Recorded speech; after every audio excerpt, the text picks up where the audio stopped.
Ok, Be'alotecha 57-82. Ce soir, Be'ezrat Hashem, le shiur sera Refoua Shelema pour Yoram Shlomo Shimon. Que Kadosh Baruch Hu lui donne une très bonne santé. Très bientôt, un monsieur que je suis parti visiter. Et que Kadosh Baruch Hu lui donne une bonne santé. Un Refoua Shelema aussi à Aaron ben Avraham, pardon. Et à Ruth Alexandra Chaya, Bat Patricia Luna, à Kadosh Baruch Hu. Shtach lahem Refoua Shelema. בתור שאר חולי עמך ישראל. שיעור לעילוי נשמת רחל בת מטילד, que Kadosh Baruch Hu lui donne une Ilui Neshama, une personne ou même pas quelqu'un qui dit Kaddish pour elle, que Kadosh Baruch Hu fasse que ce shiur il soit Melitz Yosher pour elle et pour sa famille. Parachat de la semaine, qu'est-ce que c'est de plus beau que l'allumage de la menorah? La Torah nous enseigne à deux reprises la mitzvah de l'allumage de la menorah. La première, elle est dans Parashat Be'alotra. On voit cette semaine, Akadosh Baruch Hu dit Daber el Aaron, parle à Aaron. Ve'amarta elav be'ha'alotecha et hanerot. Quand tu vas faire monter les flammes, el moul pene ha-menorah, face de la menorah. Et là, Rashi tout de suite, il ramène au nom du Sifri et il dit je comprends pas. Qu'est-ce que ça veut dire Beha'alotecha quand tu vas faire monter? On ne fait pas le monter, on allume la menorah. Qu'est-ce que ça veut dire que tu vas faire monter les bougies, les flammes, vers la menorah? Et la passou qui continue et dit elle moule, face à quoi? Mais la menorah, elle n'est pas face à elle-même, il n'y a pas un miroir. Alors qu'est-ce que ça veut dire elle moule pene ha-menorah? Et la Torah elle nous dit Vaya'as ken Aaron. Et Aaron a fait. Et Rashi ramène encore au nom du Sifri. Et il dit, qu'est-ce que ça veut dire, Vaya Asken Aaron? Et Aaron a fait ce que Akadosh Baruch Hu lui a demandé, et il n'a pas changé. Et là, tout le monde se pose la question et demande, mais je comprends pas. Pourquoi tu croirais que Aaron, il va changer? Hachem demande à Aaron de faire quelque chose. Aaron le fait, point à la ligne. C'est quoi la raison? Pourquoi la Torah a eu besoin de préciser que Aaron n'a pas changé la demande de Akadosh Baruch. On va voir qu'en vérité, la paracha de Menorah, elle est aussi apportée dans la paracha de Tetzavé.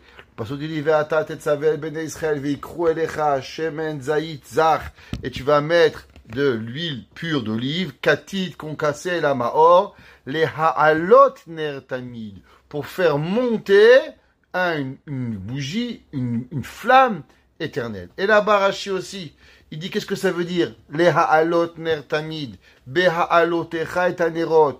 Rashi, à ces deux reprises, il nous apprend, il nous dit, pour nous apprendre que quoi? Que la flamme devait brûler d'elle-même.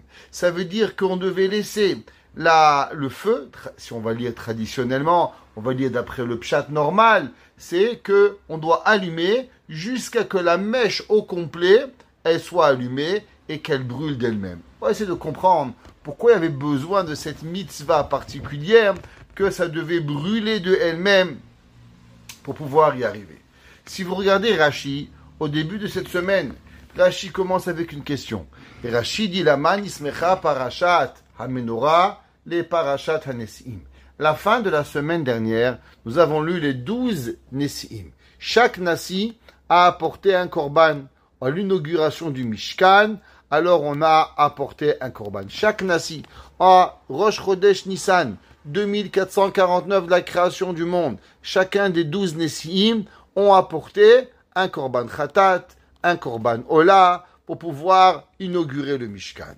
Dit Rashi, quel est le rapport entre les Nesiim et Parashat Be'alotra? Be'alotra, a priori, elle n'a rien à voir avec Nessim, elle aurait dû être avant. Pourquoi? À cause que l'allumage de la menorah, la mitzvah, elle a été donnée avant même qu'on inaugure le Mishkan. On sait que 7 jours avant l'inauguration du Mishkan, il y a eu ce qu'on a appelé Shivat Yemei HaMiluim, le 23 de Hadar 2448. C'est là que Aaron va apprendre, Moshe Rabbeinu va apprendre à Aaron tout comment faire pendant 7 jours. Il va lui faire comment allumer la menorah, comment faire les korbanot, comment faire les hazaot. Il va avoir 7 jours d'entraînement, si on pourrait dire.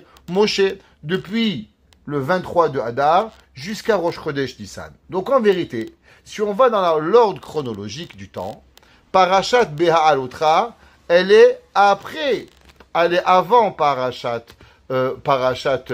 Nesi'im. Alors pourquoi la Torah, elle les a inversés? Il dit Rashi, parce qu'au moment où Aaron à Cohen, il a vu toutes les korbanot, tous les Nesi'im qui apportaient leur korban. Chacun d'entre eux, il apportait leur korban. Lévi, Shimon, Yehuda, Issachar, Binyamin, l'un après l'autre. Et là, Aaron, il a eu du mauvais sang. Et là, Aaron, il s'est dit, aïe, aïe, aïe, pourquoi moi, j'ai pas mérité d'avoir un korban dans l'inauguration du temple? Ah, sûrement, à cause que moi, j'ai participé au Chata Egel. Et comme moi, j'ai participé au Chata Egel, c'est pour ça que Akadosh Baruch Hu, il m'a évité à l'inauguration du temple. A priori, c'est un peu compliqué de comprendre ce Rashi et cette question, parce que Aaron va être le Kohen Gadol pendant 40 ans. Alors de quoi il se plaint Aaron? Je vous demande une question. Imaginez-vous, vous avez un anniversaire. Et à l'anniversaire, il y a un petit garçon, il reçoit plein de cadeaux. Son anniversaire, c'est normal. Et au milieu, on donne souvenir de l'anniversaire. On donne à chacun comme invité un petit bonbon. L'enfant, il dit, moi, j'ai pas là. Il dit, mais non, mon fils. Toi, tu es le bar mitzvah. Toi, tu es le garçon d'anniversaire. Tu as reçu tous les cadeaux. Seulement, eux, ils sont venus qu'une fois. Alors, on a un petit cadeau pour souvenir. Pareil, je comprends pas. Aaron à Cohen va être Cohen pendant 39 ans durant le désert. Alors, pourquoi Aaron, il s'est fait du souci qu'il n'a pas inauguré le Mishkan?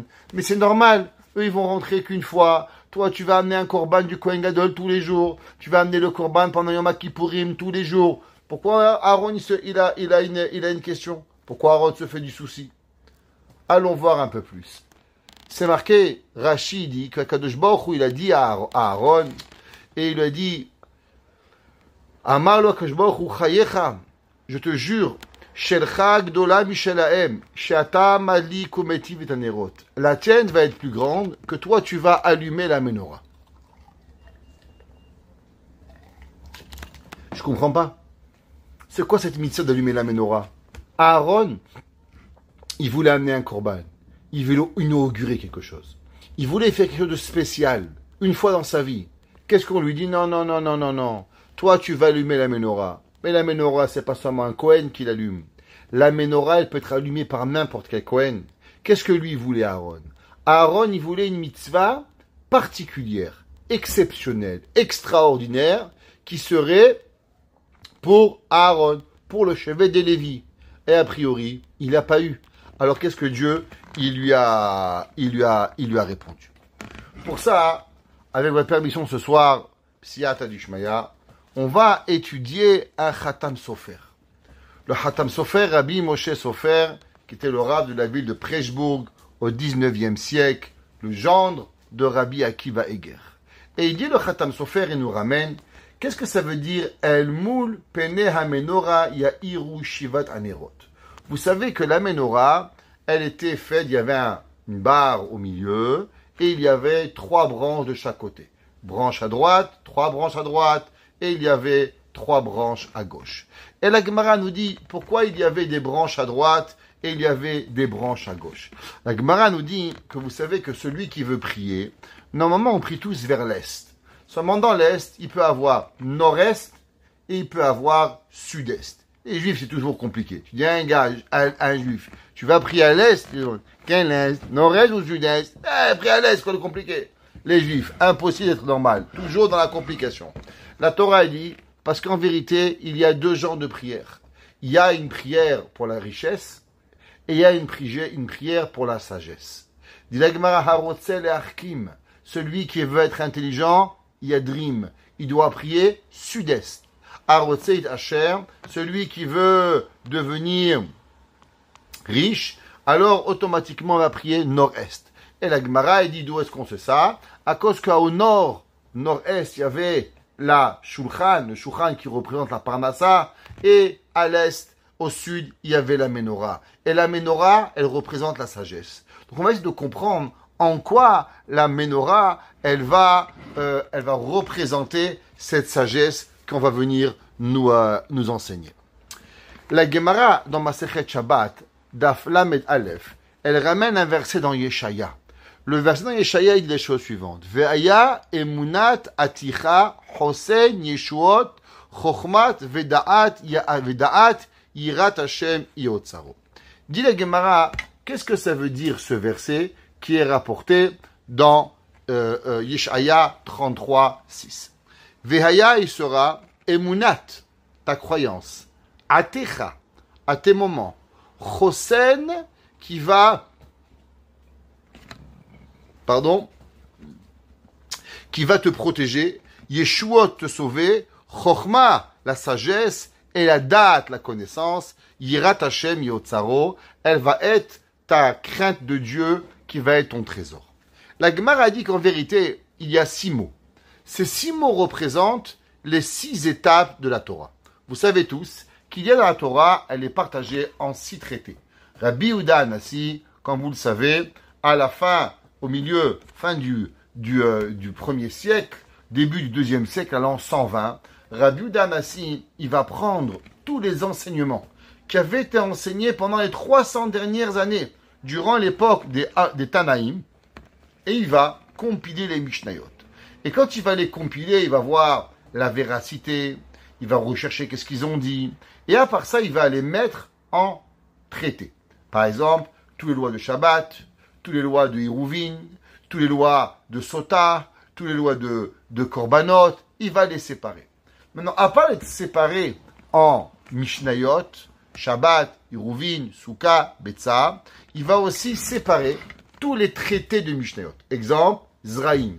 Zraïm est composé de plein de maserhet de Mishnayot, de masertot de Mishnayot, qui vont parler de tout ce qui a à voir avec les mitzvot, qui ont à voir avec les graines, avec les pousses, avec ce qui va venir. Zraïm, d'abord brachot, après PA, le coin, des mailles, les maasrot, les mélanges, maaser sheni, les mitzvot. Tout le traité de Zraïm parle de tout ce qui pousse de la terre. Deuxième, Moed. C'est quoi Moed? Moed, ça parle de toutes les fêtes, tout ce qui peut arriver. Shabbat, Hiruvin, Pesachim, Shekalim, Rosh Hashanah, Yoma, Souka, Betsa, Ta'anit, Megillah, Moed Katan, Chagiga. Tout ce qui parle des fêtes. Troisième, Nashim. Tout ce qui a à voir avec les halachot des femmes. Ketubot, Yebamot, Kiddushin, Gitin, Nedarim, Nazir, Sota. Tout ce qui a à voir avec les lois des femmes. Quatrième, Nezikin. Tout ce qui parle avec les lois d'endommager quelqu'un ou les lois qui ont à voir avec de l'argent. Par exemple, Baba Kama, Baba Metzia, Baba Batra, Sanhedrin, Makot. Tout ça dans le traité de Nezikim. Il en reste 2. Kochim Taharot. Kochim parle de tous les sacrifices. Tout ce qu'il y avait dans le Beth Amikdash, toutes les lois qui pouvaient arriver, elles se situent dans Kodashim. Et le dernier traité, Taharot.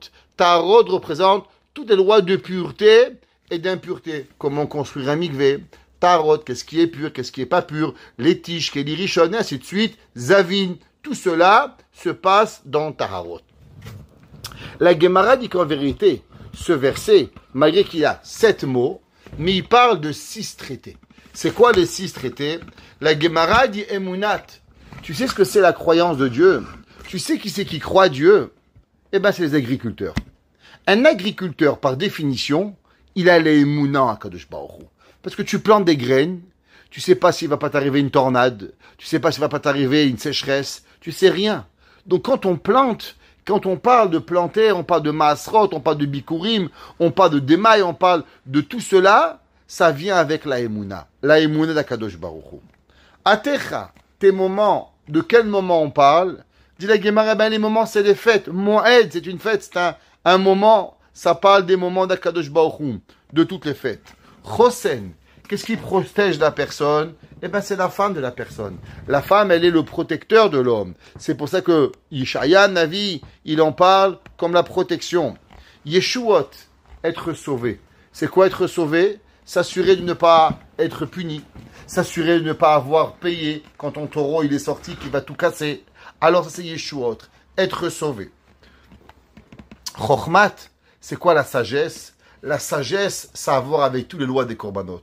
Un des 5 livres de la Torah, sûrement le plus compliqué, c'est lequel? C'est faire Vaïkra. Tellement de complications. Comment amener le korban? Quel genre de korban on amène? Korban khatat, korban hacham, korban hacham taloui. Quel genre de mincha, minchat ani, minchat ashir. Comment on amène de zrika? Comment on asperge le sang? Des lois excessivement compliquées. Ça, c'est ce qu'on appelle chokhmah, la sagesse de l'homme. Vedat est la connaissance. Pour arriver à pouvoir être un homme pur, un homme qui a de la pureté, il faut avoir beaucoup de da'at, beaucoup de connaissances. Mais la Gemara, elle continue, elle dit, il y a encore un mot que tu n'as pas dit, Yirat Hashem. Pourquoi ça parle? La Gemara dit, Yirat Hashem yotzaro. Il faut savoir que l'homme, en vérité, c'est quoi qu'est-ce qui rentre dans les trésors de la personne? C'est bien sûr la Torah, mais il y a quelque chose de plus important encore. C'est la crainte de Dieu. Yirat Hashem yotzaro. Dit le Khatam Sofer. Vous savez qu'il y avait 7 branches dans la menorah. 3 à droite, 3 à gauche. Il dit les 3 de droite, elles représentent Zeraim, Moed, Nashim. Au milieu, à gauche, Nashim, Nezikim, Kochim, Taharot. 3 et 3. Et c'est quoi le centre? Il dit le Khatam Sofer. Il faut apprendre qu'en vérité, toute la Torah, Zraïm, Moed, Nashim, Nezikim, Kochim, Taharot, elles sont tous reliées. Et elles doivent être reliées au préalablement avec une seule chose. Avec quoi? Avec la Yirat Hashem. Si l'homme il n'a pas de Yirat Hashem, si l'homme il n'a pas de crainte de Dieu, alors automatiquement, la Torah elle vaut rien. Qu'est-ce que ça voudrait si un homme il donnerait des très bons discours, mais malheureusement, il ferait des terriblement avérotes? Est-ce que ça vaut la peine un homme qui vous parle de Shabbat, mais il n'aime pas Shabbat? Est-ce que ça vaudrait la peine un homme qui vous parle de cacheroute et après le soir il va manger chez McDonald's? C'est pas possible. Vous ne pourrez pas avoir un mashgiach comme ça. Pourquoi un homme on doit avoir un mashgiach que lui-même il fait cacheroute, que lui-même il fait Shabbat, que lui-même il est tzitzit? Parce que s'il n'a pas peur du bon Dieu, alors comment vous voulez manger? Comment un sofer, on pourrait faire confiance à un sofer qui nous met des parallèles de téfilines? On ne sait même pas ce qu'il va faire. Peut-être qu'il va gommer, peut-être qu'il va effacer, peut-être qu'il va vendre n'importe quoi. Il faut avoir Yirat Shamayim. Il dit le Khatam Sofer, la Torah elle est pour nous apprendre qu'en vérité, la base de la menorah, la base de tout, c'est la Yirat Shamayim que l'homme il doit avoir. Allons essayer de comprendre les versets à propos de l'allumage de la menorah. C'est marqué à propos de Aaron, Vaya'as ken Aaron. Hachamim nous disent, pour nous apprendre qu'il n'a pas changé. Qu'est-ce que ça veut dire pour nous apprendre que Aaron il a changé? Est-ce qu'un homme il va croire pour une seconde que Aaron il va changer? Et en plus, c'est marqué dans le verset El Moul Pene HaMenorah. El Moul, en face, Pene HaMenorah, Ya'iru Shivat HaNerot. Elles vont éclairer les Nerot. Quelque part, si vous lisez la Torah telle qu'elle, El Moul Pene HaMenorah, Ya'iru, du ferme le mot Ya'iru, ça veut dire qu'elles vont éclairer de elles-mêmes. Ça veut dire qu'il y a une action qui va se passer et que les nérotes de la menorah, les flammes de la menorah, doivent brûler par elles-mêmes. À l'inverse, si vous allez dans la paracha de Tetzavé, là-bas c'est un peu marqué différent. C'est marqué El Moul Pene HaMenorah et Ela Nerotela. Et Ela Nerotea. Il va lui-même les faire monter. Ça veut dire que quelque part, une fois, la Torah nous dit que les nérotes, elles montaient d'elles-mêmes. Et d'autre côté, la Torah nous dit qu'elles vont éclairer à travers la personne. Le Khatam Sofer, il nous apprend un chidouche incroyable suite à cette question. Et le Khatam Sofer, il dit qu'en vérité, il y avait 2 genres de ménorotes. Et il y avait 2 genres d'allumage de la Hanoukia. La menorah, pardon. Il dit, vous savez, qu'en vérité, quand vous allumez la menorah, il devait se passer quelque chose.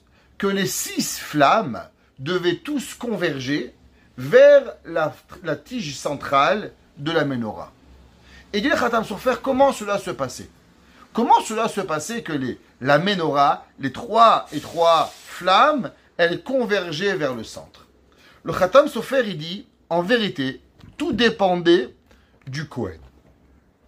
si le Kohen, il avait crainte de Dieu, alors du fait qu'il avait la crainte d'Akadosh Baruch Hu, eh bien la flamme, elle se pliait au désir du Kohen, et quand le Kohen, il allumait la menorah, les flammes, elles étaient droites. Mais les flammes, doucement, doucement, elles s'approchaient du centre pour allumer vers le centre. Et cela voulait dire que le Kohen, il avait crainte de Dieu. Et on va essayer de comprendre par la suite qu'est-ce que ça veut dire. À l'inverse, si le Kohen, malheureusement, il n'y avait pas que des Kohanim tzadikim, la Gemara dit qu'il y avait même des moments où les Kohanim ne croyaient même pas en Dieu. Il y a des gens, ils font plein de choses, mais malheureusement, ils oublient pourquoi on fait les choses. La Gemara raconte qu'il y avait un jour, dans le temple, il y avait une course entre deux Kohanim. Tous les matins, il y avait plein de Kohanim qui voulaient accomplir une certaine mitzvah, qui était la mitzvah de Troumat Hadeshen, qui était une mitzvah de prélever un peu de la cendre du misbéach et de l'enlever. C'était un grand miracle, à cause qu'on la prenait, on la mettait quelque part et elle disparaissait. Chacun pouvait voir ce miracle incroyable. Donc les Kohanim avaient envie de faire cette mitzvah. Nous dit la Gemara, la Mishnah Masechet Yoma, comment on savait quel Kohen? Les Mishnah, c'était très tôt le matin, donc souvent il y avait personne, le premier Kohen qui venait la faisait. S'il y avait deux qui s'étaient réveillés, alors il faisait la course. Et il courait sur la montée du misbéach, la pente du misbéach, ce qu'on appelle le kevesh, et automatiquement le premier qui gagnait, il avait arrivé. Et un jour, deux Kohanim sont arrivés, un des deux avait envie de gagner. Un a sorti un couteau, il a poigné l'orte et il a tué. Comment c'est possible? Un homme dans le Beth Amikdash, un homme sur le misbéach, il a tué un homme. Est-ce que vous imaginez cela? La réponse, elle est, ce que souvent on fait des mitzvot, mais on oublie pourquoi on fait les mitzvot. On fait les mitzvot un petit peu machinalement. On fait les mitzvot parce que c'est beau, parce que ça a du caractère. Un jour, j'avais chez moi à la synagogue un homme, quand j'étais à Young Israël, et tous les jours, ce monsieur venait à la tefila. Shacharit, Mincha, Ma'ariv. C'était l'homme qui était le plus sévère. Si quelqu'un parlait pendant un kaddish, il le remettait en place. Chut, attention, comment tu parles, comment tu fais. Il faisait excessivement attention aux lois de Kavod HaTorah. Et un jour, en parlant avec lui, il me dit, vous savez, monsieur le rabbin, je ne crois pas en Dieu. Et quoi? Il m'a dit, oui, je ne crois pas en Dieu. Je ne crois même pas que la Torah est divine. Je dis, mais pourquoi vous venez à la synagogue? Il me dit, parce que moi, je pense que l'homme, il doit appartenir à un groupe. Alors moi, j'appartiens à la Torah. La Torah, elle a été façonnée par les hommes, et ça fait du culturalisme. Alors au moins, l'homme, il vient, il a quelque chose à faire. Un homme intelligent, un comptable. Et l'homme, il faisait Shacharit, Mincha, Ma'ariv. Il venait à la prière, il parlait pas dans Kaddish. Mais il croyait pas en Dieu. Il croyait même pas qu'Hachem avait écrit la Torah. Vous imaginez ça? Comment l'homme, il arrive? Ça veut dire que pas tout le monde, quand on fait une mitzvah, on la relationne avec Kadosh Baruch Hu. Dit le Khatam Sofer, le Kohen, il pouvait être dans le Mishkan, il pouvait être dans le Kodesh, il pouvait être en train d'allumer la mitzvah, mais pourtant la Yirat Shamaim n'était pas rentrée dans son cœur. Alors la menorah, elle convergeait pas, les flammes ne convergeaient pas vers le centre. À l'inverse, si le Kohen était Yirat Shamaim, elle le faisait tout seul. Mais il y avait une obligation. Quelle obligation? Que les flammes devaient converger. Alors dit le Khatam Sofer, le Kohen, il prenait sa bougie et il apportait la flamme vers le bord du gobelet pour qu'elle puisse bouger. Donc il y a en vérité deux ménorotes. Il y a une menorah qui brille de elle-même vers Akadosh Baruch Hu, parce que c'est par rapport à la Yirat Shamaim du Kohen. Et il y a une menorah qu'on a rendue une menorah à cause que la menorah, elle doit être de cette façon. Excusez-moi. Dit le Khatam Sofer. Qu'est-ce que ça veut dire les Hagid Shivro Shel Aaron Shel Oshina? Connaissez-vous un homme qui avait plus de crainte de Dieu que Aaron à Cohen? Aaron à Cohen était rempli de crainte de Dieu. Normalement, quand Aaron à Cohen, il allumait la menorah, de lui-même, les flammes, elles bougeaient vers le centre, pour rappeler l'importance à Aaron à Cohen que tout le monde verrait à Kadosh Baruch Hu, que bien sûr tu étudies la Torah, bien sûr que tu fais. Mais pourquoi tu le fais? Juste parce que tout le monde le fait, ou pour se rapporter à l'unisson vers Akadosh Baruch Hu? Aaron à Cohen, de sa grandeur. Aaron à Cohen, vous savez, il aurait pu juste allumer et la flamme, elle serait partie. Mais Aaron, elle s'est dit, qu'est-ce qui va se passer? Les années vont passer et moi, je ne serai pas là. Et le prochain Cohen, du fait qu'il va voir que moi j'ai toujours allumé la menorah et que la flamme elle a bougé, la loi elle va se perdre. Alors Aaron HaKohen, il a fait comme si que lui-même n'était pas Yirat Shamayim. Et il va prendre, il va approcher les flammes, faire comme si que c'était lui-même, que c'était lui qui le faisait, et pas naturellement. Dit le Khatam Sofer, Vaya'as ken Aaron, melamed shelo shina, pour nous apprendre que Aaron, il n'a pas changé. Changé quoi? De tous les autres Kohanim. Pour ne pas dire, ah, moi je suis un bon rabbin, moi j'ai pas besoin d'approcher, ça vient tout seul. Aaron s'est dit, mais le prochain Kohen, lui, il va pas avoir ce mérite. Alors, qu'est-ce qui va y arriver? Alors, Aaron s'est rapetissé. Aaron s'est abaissé au niveau des Kohanim qui n'avaient pas de crainte de Dieu pour pouvoir, à chaque moment, approcher la flamme vers le centre. Vous savez que c'est écrit que la flamme, on a dit, elle devait brûler de elle-même. Qu'est-ce que ça veut dire que cette flamme, elle devait brûler de elle-même? Dans le Tikkun Zohar de Rabbi Shimon Bar Yochai, dans le livre qui est l'essence de la Kabbale de Rabbi Shimon Bar Yochai, là-bas, il ramène une chose incroyable. Vous savez, il y avait un jour une histoire, pour comprendre cela, il y avait un jour le Baal Shem Tov, il arrive dans une synagogue. Et dans la synagogue, le Baal Shem Tov, il a dit, waouh, quelle synagogue! La synagogue, elle est remplie de Torah et elle est remplie de prières. Ah, les gens se sentent si bien. Merci Kvodarav. Merci Kvodarav, on vous remercie. Et le Baal Shem Tov n'était pas très content. Les gens ont compris qu'il y avait ici quelque chose de plus profond. Alors ils demandaient, Rabbi, qu'est-ce que ça veut dire? Et normalement, la Yirat Shamayim, la crainte de Dieu, elle fait que la Torah, elle monte vers le ciel. La prière, elle monte vers le ciel. Mais chez vous, la prière, elle est toujours ici. Elle n'est pas arrivée encore à monter. Elle n'est pas arrivée à monter vers Akadosh Baruch Hu. Et les gens me disent, mais pourquoi, Rabbi? On étudie, on prie. Comment se fait-il que la prière, elle n'est pas montée chez Akadosh Baruch Hu? Des fois, vous êtes en train de prier à la maison, et vous sentez que les mots bleu, bleu, bleu, bleu, bleu, bleu, bleu, c'est rien, c'est des mots. Il n'y a pas de émet, il n'y a pas de réalité. Vous sentez que la prière, elle passe pas. Pourquoi? Dit le Zohar, et je fais une petite parenthèse, l'électricité est très instable. Si ça s'arrête, ça fait déjà 5 fois qu'on a coupé l'électricité à la maison. Ne vous inquiétez pas, on remettra l'électricité, on continuera le cours. Il dit le Tikkun Zohar, Oraita, la Torah, bedelo rihilu rihimu, sans crainte ou sans ahava, lo parahat le'el. Il dit le Zohar, s'il n'y a pas une Torah, où il n'y a pas de crainte de Dieu, où il n'y a pas de Ahavat Hashem, eh bien la Torah, elle ne peut pas monter. Intéressant. Le Zohar, il nous dit que si tu veux que ta Torah, elle monte, ta Torah, elle doit avoir 2 conditions. Tu as 2 ailes pour voler. Un oiseau qui volerait qu'avec une aile, eh ben, il s'écraserait sur le premier mur. Imaginez-vous un avion qui a qu'un seul moteur. L'avion, elle tournera en rond peut-être, ou elle s'écrasera, elle ne pourra pas voler. Pour voler, il faut avoir un double moteur, un moteur à droite, un moteur à gauche. Dit le Zohar, comment tu veux que la Torah, elle puisse prendre son envol? Eh bien, dit le Zohar, dehilou ou dehimu, avec la ira et avec la ahava. Quand l'homme, il a la ahava, il a la irat Hashem, pardon, et la ahavat Hashem, alors c'est là que ça va pouvoir prendre son envol. Pareil, il nous dit le Zohar. La même chose la prière. Si la prière, elle n'est pas remplie de Yirat Shamayim, si la prière, elle n'est pas remplie de Ahavat Hashem, alors automatiquement, l'homme, il ne pourra pas faire monter. Un de nos grands maîtres, le Tiferet Shlomo, Rab Shlomo de Radamsk, il a demandé, moi je ne comprends pas. Pourquoi quand on fait une mitzvah, par exemple, prenez la mitzvah de Mezouza, un homme, il a une Mezouza. Qu'est-ce qu'il dit? Asher Kideshanu, il nous a sanctifiés. Vetsivanu, il m'a ordonné. Je ne comprends pas, tu es tout seul, Baba. Bon, tu es marié, tu as une femme, mais quand tu es tout seul, une mitzvah, tu mets tes filines le matin. Tu as un bras, c'est pour toi. Toi, imaginons que les femmes étaient obligées de mettre tes filines.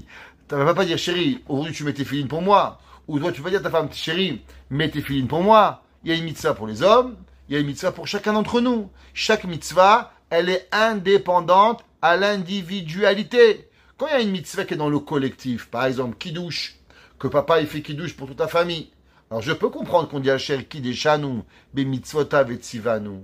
Au pluriel, le mariage, mari et femme, asher kideshanu b'mitzvot vetzivanu, je comprends. Mais la majorité des mitzvot, elles sont quoi? À l'individualité. Alors pourquoi on dit asher kideshanu? On aurait dit asher kidashtani, vetzivani. Bon, c'est vrai qu'il y a certains chassidim qui disent asher kideshuni, vetzivuni. Ouais, bon, mais normalement, les gens, ils disent asher kideshanu, les mitzvotav vetzivanu. Alors pourquoi? Dit le Tiferet Shlomo, d'après le Zohar que nous venons de lire. Et il dit qu'en vérité, quand un homme il fait une mitzvah, il a accompagné de 2 mitzvot. À quoi elle sert la mitzvah? La mitzvah, elle sert à l'homme à avoir yir'a et ahava. Trilou ou rechimu. Si un homme il fait n'importe quelle mitzvah, les bougies de Shabbat, Torah, Tefila, Mezouza, Tefilin, chaque mitzvah qu'un homme il fait, qu'est-ce qui lui arrive? Dechilou ou rechimu. Yir'a suivi de ahava.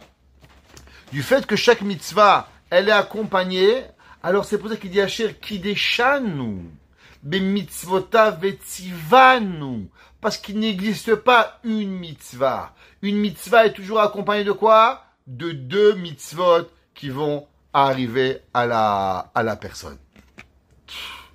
On a expliqué au nom du Khatam Sofer, et on va essayer de comprendre que le Khatam Sofer, il a dit que comment elle vient la Yirat Shamaim. La Yirat Shamaim, elle provient du lunaire du milieu, de la bougie centrale qui donnait les 3 représentés, les 3 traités, le troisième traité. Mais le central, Yirat Hashem. Ça, c'est la plus importante qui est arrivée. Dans la paracha de Tetzavé, quand vous vous rappelez, je vous ai enseigné, c'est marqué là-bas, Huv'alot Aharon et Anerot ben Arbaim. Et quand Aaron il va monter la flamme, l'après-midi, Yaktirena Ketoret, il apportera avec lui une encens, Tamid Ifne Hashem Dorotechem. Vous savez, le passage qui dit Va'alot Aharon et Hanerot ben Arbaim. Aharon et Hanerot ben Ha'arbaim. Nous enseigne le Harizal. Le Harizal, il enseigne dans Sha'ar HaPesukim, où là-bas le Harizal enseigne certaines Dvar Torah puissants par rapport à certains versets.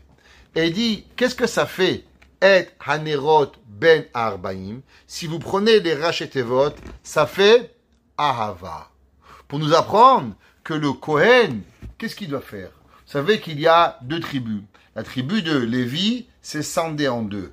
Une partie les Lévi'im et une partie c'est les Kohanim. Et c'est pour ça qu'on casse la matzah en 2. Pourquoi on casse la matzah en 2? À cause qu'on parle par rapport à la deuxième matzah. Kohen, Lévi, Israël. Le Lévi c'est scindé en deux parties. Nous dit le Harizal, vous savez que la tribu de Lévi, elle représente le din. Et la tribu de Keuna, elle représente la Rahamim. Ce qu'on appelle Ahava et Ira. Ahava représente le Chesed, la Ira représente la Gevura. Alors, il nous enseigne qu'on doit toujours se rappeler que Aaron HaKohen, il est quoi? Aaron HaKohen, il est Meshoresh Ahava. Aaron HaKohen, il est le summum de l'amour. Vous vous rappelez? La semaine, on a dit Ohev Shalom, Verodev Shalom. Et Aaron, et Anerot ben Arbaïm, 5 mots, les Rachetevot de Ahava. L'homme, il doit savoir que Aaron HaKohen, il est à chaque moment, il doit arriver à la Ahava. Parce que Aaron HaKohen, il allume et il amène quoi? Il amène la Yirat Shamaim. Intéressant. Alors, comment on allume la Ahava? Eh bien, d'un côté, le Khatam Sofer nous a appris que le pilier central, c'est la Yira, mais en vérité, derrière la Yira, elle se trouve véritablement la Ahava. Alors, assurons de comprendre. D'un côté, on nous dit que le pilier, c'est la Yira, mais le Kohen, il est Ahava. Alors, t'es Yira ou t'es Ahava? Décide-toi une bonne fois pour toutes qui tu es. Le Maguid de Mezerich, qui était l'élève principal du Baal Shem Tov, qui va être l'élève, le maître de Rabbi Levi Yitzhak de Berditchov, de tous les futurs grands de la génération, le Rabbi Liméa de Lizinsk, tous ces géants, Rabbi Zusha Danipoli, le Baal HaTanya, il va être leur maître. Et le Kedushat Levi, Rabbi Levi Yitzhak de Berdichov, il écrit en son nom, au nom de ce maître, la chose suivante. Et il dit, Yesod Veshoresh Avodat Hashem Itbarach. Il dit, il faut savoir, comme c'est marqué dans le Ramchal, c'est quoi le but? Le but, c'est de se rapprocher de Dieu. Les mitzvot sont quoi? Les mitzvot sont seulement le moyen. Ne jamais se tromper entre le moyen et le but. Vous savez, il y a des années de ça, avec une certaine personne, aujourd'hui influent dans la communauté, on a eu une grande discussion. Et j'arrivais pas à lui faire passer un message. C'est au moins 25 ans cette histoire. Dans la vie, il y a des moyens et il y a des buts. Et le moyen et le but sont deux choses totalement différentes. Et on doit savoir c'est quoi le but dans la vie et un moyen comment y arriver. Exemple, prenons un exemple, comme tout le monde va comprendre. Une école. Une école a du Kodesh, elle a du Chol. C'est quoi le but?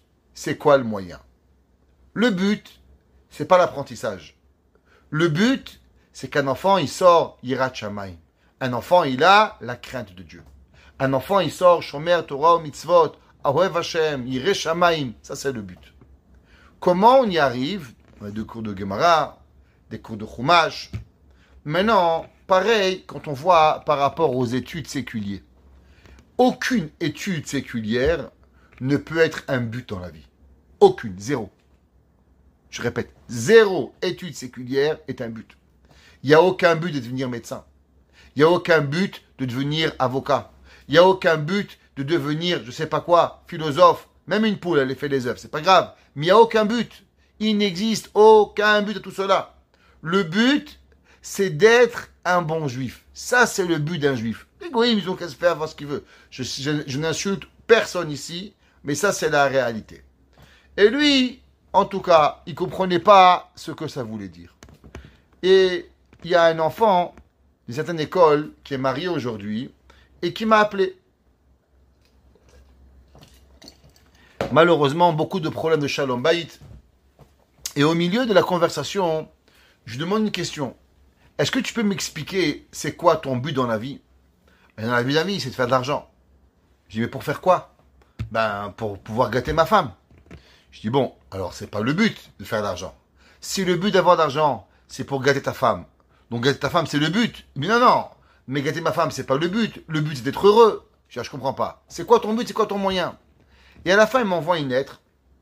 Il me dit, Rabbi, j'ai un problème. Je ne sais pas ce que c'est un but et un moyen. Et je pense que c'est ça mon problème de Shalom Bayit.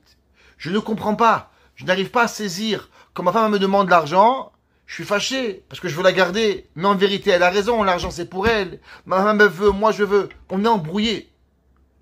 25 ans plus tard, la plus grande ta'ana que j'avais sur pas mal de personnes qui trompaient les gens en leur faisant croire que le but et les moyens ne s'interversent pas.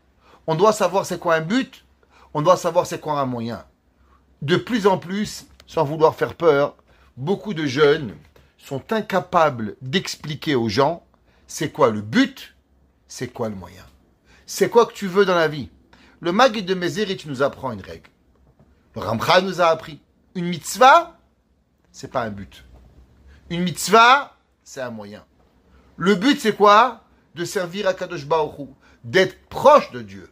David HaMelech a dit Ve'ani kirvat Elokim litov. Ça, c'est comment l'homme il doit arriver. Et il dit le Ramchal, il dit le Kedushat Levi.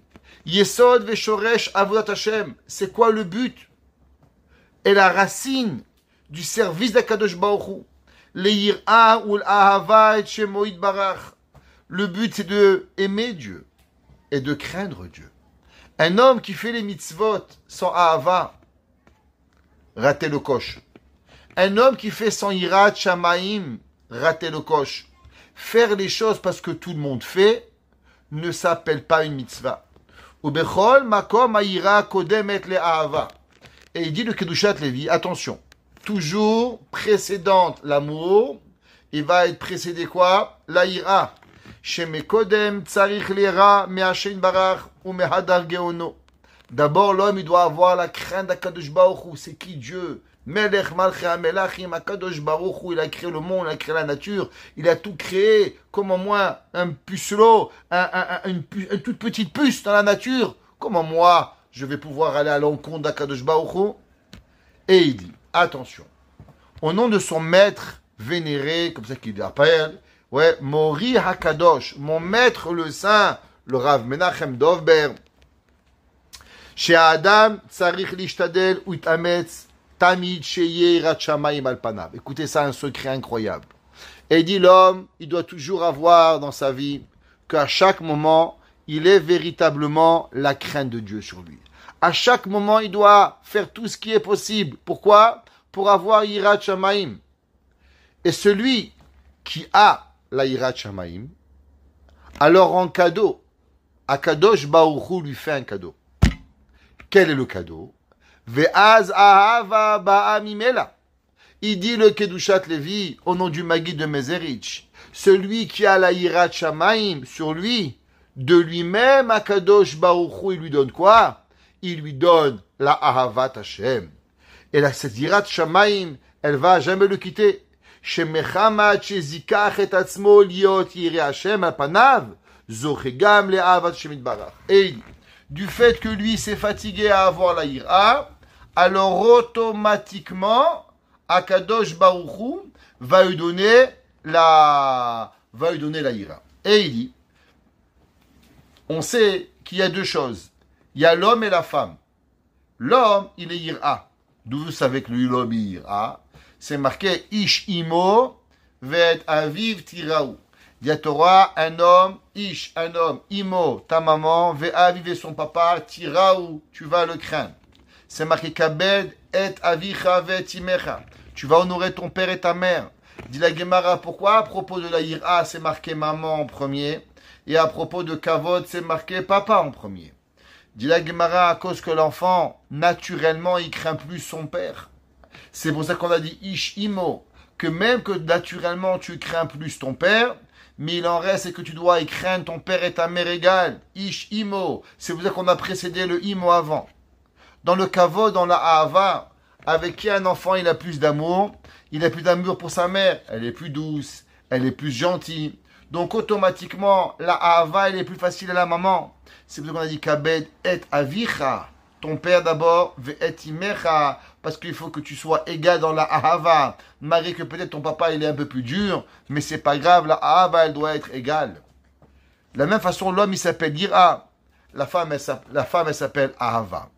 Si c'est comme ça, il dit, la Gemara dans Masechet Kiddushin elle dit que l'homme, il a l'habitude que l'homme il va chercher sa femme. La Gemara elle dit, c'est quoi un homme? Un homme ça représente quelqu'un qui a perdu un objet. Est-ce que c'est l'objet qui récupère l'homme ou l'homme qui récupère l'objet? La Gemara dit, il est certain que c'est l'homme qui va chercher son objet. Les Havdil. La Gemara dit, une femme, elle est une partie de l'homme, une partie d'un neshama. Alors l'homme, il doit aller chercher sa femme. Il a perdu son âme. Il a perdu son âme sœur. C'est à lui d'aller la chercher. C'est pour ça que c'est les hommes qui vont chercher les filles, d'après la Torah, et pas les filles qui vont chercher l'homme. Et il dit, c'est pour ça que quoi? Qu'en vérité, qu'est-ce qu'il y a? Il y a la yira. L'homme travaille la yira, et dès qu'il y a la yira, de soi-même, la ahava, elle vient. Parce que dès que tu as la yira, alors automatiquement, il devient naturel que la ahava, elle va venir. Le Maguid de Mezerich, il ramène et il dit, dans son livre, et qui s'appelle le Biur Torah, il dit le Maguid de Mezerich, en vérité, ce yesod là, on l'apprend de quoi? On l'apprend de Moshe Rabbeinu. Moshe Rabbeinu demande à Klal Israël, Ve'ata Israël, Ma Hashem Shoel Meimar Ki'im Leira. Et toi Israël, qu'est-ce que Akadosh Baruch Hu te demande? Seulement de le craindre. Demande le Maguid de Mezerich, qu'est-ce que ça veut dire seulement de le craindre? La Gemara elle demande, mais je ne comprends pas. Est-ce que craindre, c'est quelque chose de simple? Yirat Shamaim, c'est incroyable. Alors qu'est-ce que la Gemara elle demande? Et la Gemara elle dit oui, Amar Rabbi Chayna, au nom de Rabbi Shimon ben Yochai, Eno la Kadosh Baruch Hu bebet genazai, Akadosh Baruch Hu n'a dans ses trésors seulement de la Yirat Shamaim. Comme c'est marqué, Yirat Hashem hi otsaro. La crainte de Dieu, elle est dans les trésors de Akadosh Baruch Hu. Alors la Gemara dit par rapport à Moshe Rabbeinu, la crainte de Dieu, c'est rien du tout. La question, elle est simple. On ne s'appelle pas Moshe, on s'appelle Israël, on s'appelle Akiva, David, Yosef, Shalom, Rachel, ouais, Stéphane, Eli, Yael. Quel rapport avec nous et Moshe Rabbeinu? En quoi Moshe Rabbeinu, il a à voir avec moi? Est-ce que moi, j'ai Yirat Shamayim ou j'ai pas? En vérité, on ne comprend pas cette Gemara. Parce que si vous voyez le verset dans Devarim, chapitre 10, verset 12, là-bas, le verset dit comme ça. Ve'ata Israël ma Hashem shoel, ma Israël, ma Hashem lokecha shoel meimar.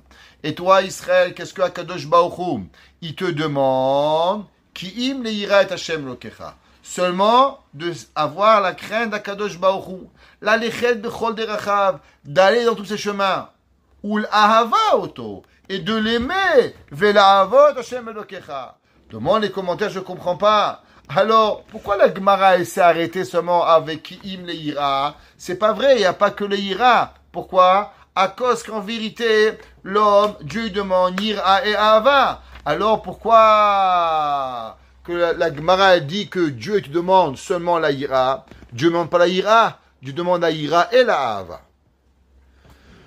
Un de nos grands maîtres, le Sefer HaHaredim. Sefer HaHaredim, c'est un livre qui amène par rapport aux mitzvot, qui explique les mitzvot en détail.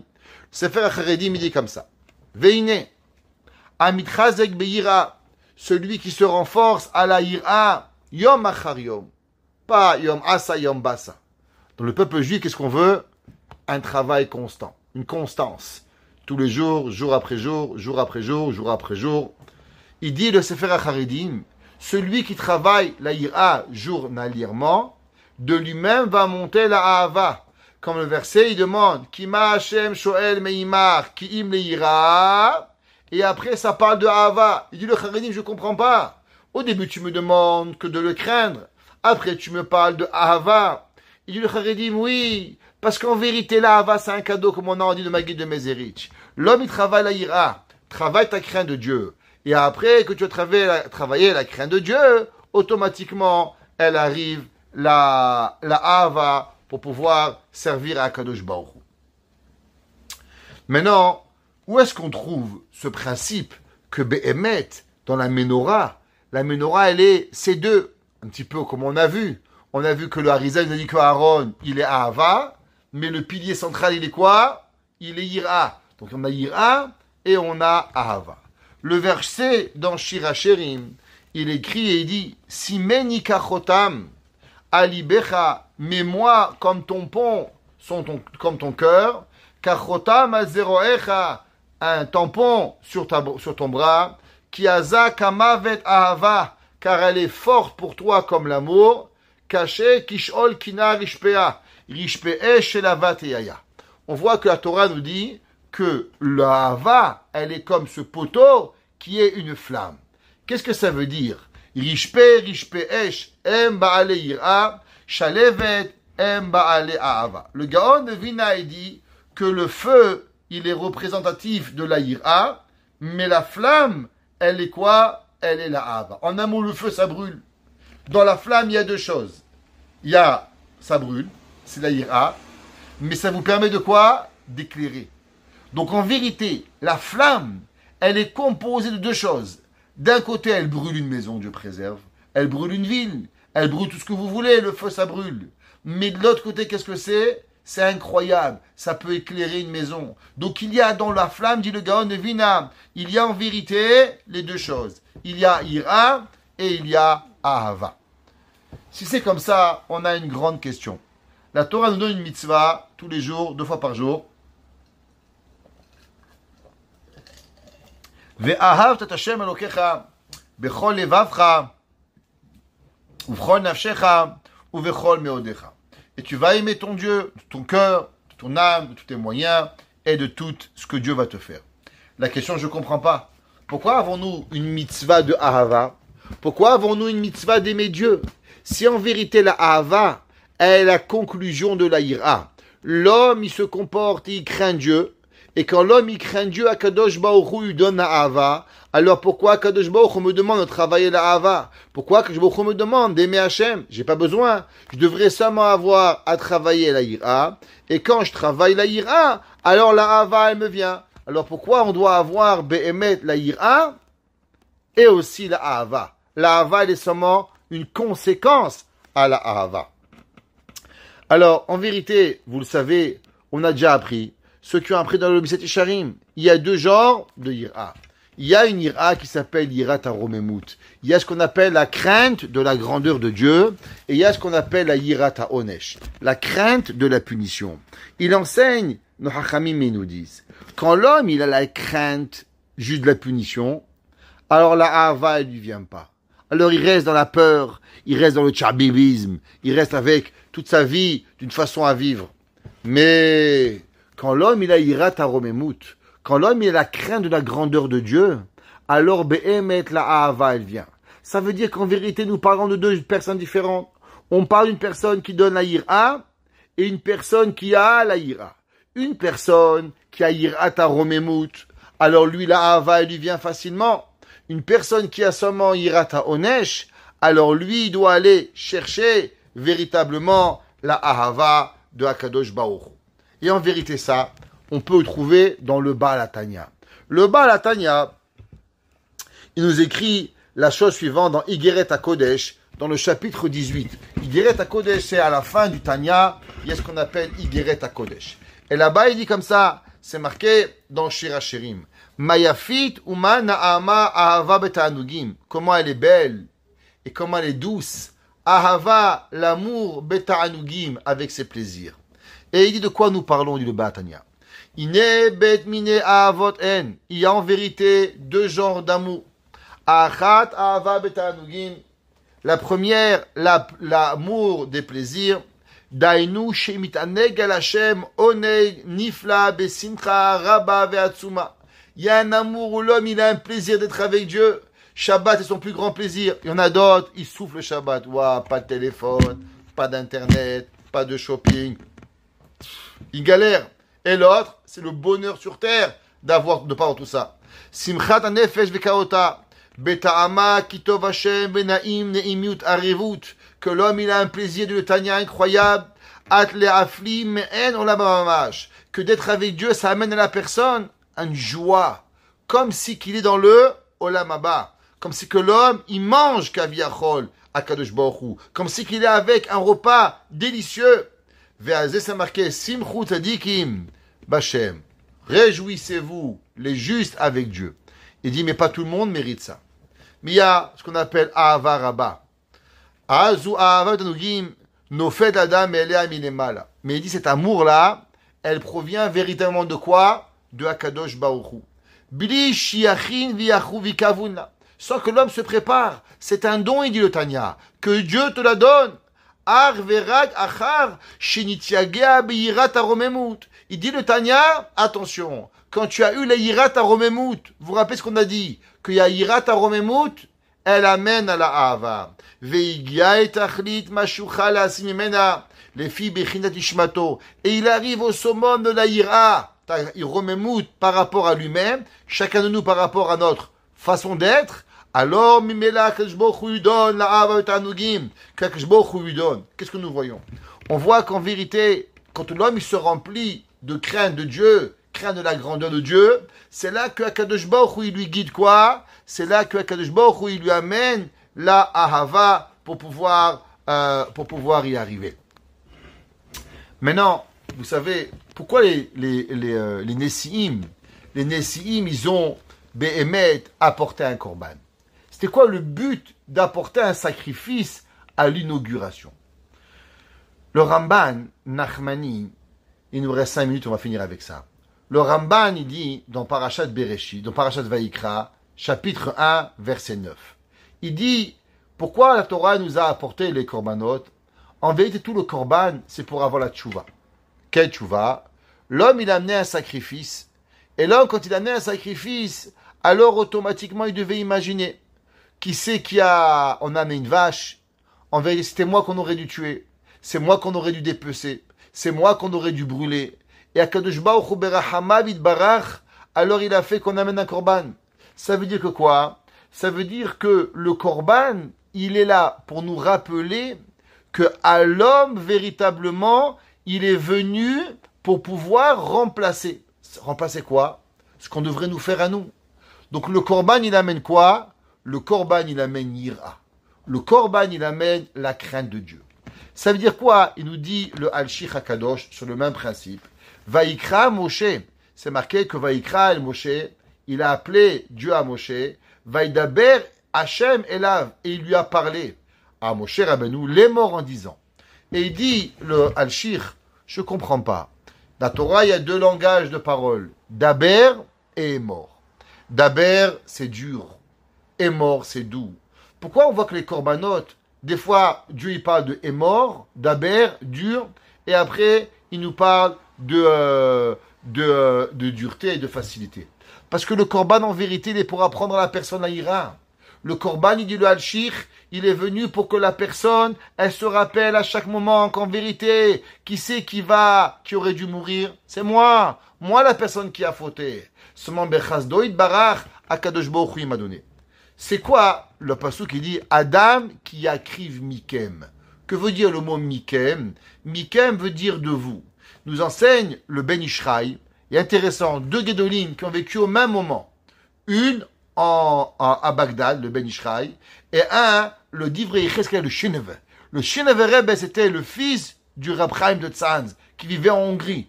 Et les deux vont vivre à des milliers de kilomètres d'écart, au même moment, et ils vont dire le même Dvar Torah.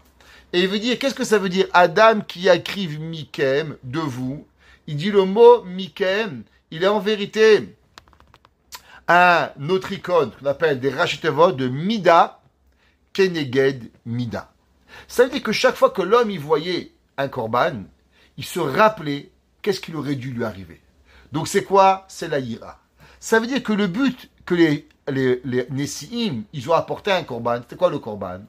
Le korban, il était afin que chaque chevet, elle puisse se remplir de ira. Quand ils ont vu le korban de toute la tribu être apporté, alors automatiquement, tous les shevatim, ils ont dit, waouh, maintenant on aurait dû tous mourir. Et Akadosh Baruch Hu nous a pardonné la faute de Hataïgel, toutes les fautes que nous avons fait. Donc le Nassi, il avait en vérité, avec son korban, infligé, et il avait donné à chaque personne de sa tribu une ira de Shamaïm.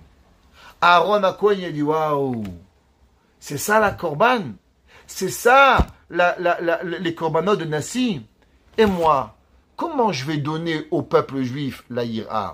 Comment moi je vais arriver à transmettre à l'humanité la ira? Comment moi aussi j'aimerais donner la ira? Alors Akadosh Baruch Hu lui dit, t'inquiète pas Aaron, la tienne elle est encore plus grande que quoi? Eux ils ont seulement donné de la ira, qui est ira ta onesh. Seulement toi Aaron, avec la bougie de la menorah. C'est quoi la menorah? La menorah, c'est Aïrou, Shevat Anerot, El Moul, Pene Menorah. On a dit au nom du Khatam Sofer que le but, c'est quoi? C'est Yirat Shamaim. Et cet allumage de la menorah, elle a porté deux choses. Elle a porté Yira. Mais quel Yira? Au moment où on allumait, dépendamment comment le Kohen il était. Si le Kohen il était complètement dans Yirat Shamaim, alors les flammes se rapprochaient vers le centre. Pourquoi se rapprocher vers le centre? Parce que le rapprochement, il amène la Ahava. Deux personnes qui ont peur, ils s'éloignent l'un de l'autre. Deux personnes qui s'aiment, eh ben ils vont se rapprocher l'un de l'autre. Il dit le Hatam Sofer, au moment où Aaron il était rempli de Yirat Shamaim. Mais sa Yirat Shamaim, elle a porté quoi? Sa Yirat Shamaim, elle a porté la Ahava, elle a porté l'amour. C'est pour ça que Kadosh Baruch Hu il dit à Aaron, t'inquiète pas Aaron, Shelcha Gedola Mishelahem, la tienne elle est encore beaucoup plus grande que la leur. La leur n'a seulement apporté Yirat Onesh, la peur de la punition.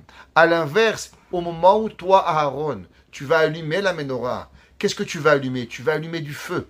Et tu vas éclairer. Mais cette flamme-là, elle ne sera pas remplie d'haine, elle ne sera pas remplie de peur, elle sera remplie de quoi? Elle moule pene à menorah. Toute la menorah va conjoncter vers le centre pour être mitrabe be'ava, pour se remplir d'amour. Et c'est pour ça que Aaron, shehalava olea melea, qu'est-ce que ça veut dire qu'on doit faire monter la menorah de elle-même? Qu'est-ce que ça veut dire la faire monter? L'homme en vérité, quand il inculque la yira, quand il inculque la crainte, si vous inculquez à vos enfants, à vos familles, la yirata onesh, la crainte de la peur, vous savez ce que vous faites? Vous les brisez, vous les cassez, vous les empêchez de pouvoir monter. L'inverse, la Torah a dit, c'est pas ça qu'on doit avoir. Nous, on ne doit pas brimer un homme. Nous, on doit le laisser monter de lui-même. Qu'est-ce que ça veut dire monter de lui-même? Ça veut dire que la ira, elle doit être une ira taromemut, une peur de la grandeur de Dieu. Et quand l'homme, il arrive à la grandeur de la Kadosh Baruch Hu, de la ira, alors tu l'as pas brimé, tu l'as pas séquestré, tu lui as donné tous les pouvoirs de sa vie. Et sa flamme interne, alors elle monte vers Akadosh Baruch Hu. Et quand elle monte vers Akadosh Baruch Hu, Ya'iru et Shevat Hanerot, alors elle va éclairer les sept. Pour juste terminer, vous savez que c'est marqué que la menorah, c'est le visage de l'homme. Dans l'homme, il y a 7 orifices, 2 yeux, le nez, la bouche et les oreilles. 2, 3, 4, 5, 6, 7. C'est quoi les 7? C'est la menorah de l'homme. Comment un homme, il arrive à pas voir ce qu'il faut pas voir, à pas entendre ce qu'il faut pas entendre, à pas sentir ce qu'il faut pas sentir, à pas parler ce qu'il faut pas parler? En vérité, le but, si on réfléchit une seconde, c'est impossible. Mais si l'homme, il a la yaïra, si l'homme, il a yaïra taromemut, la grandeur de Dieu, alors les 7 orifices, ils vont brûler d'eux-mêmes.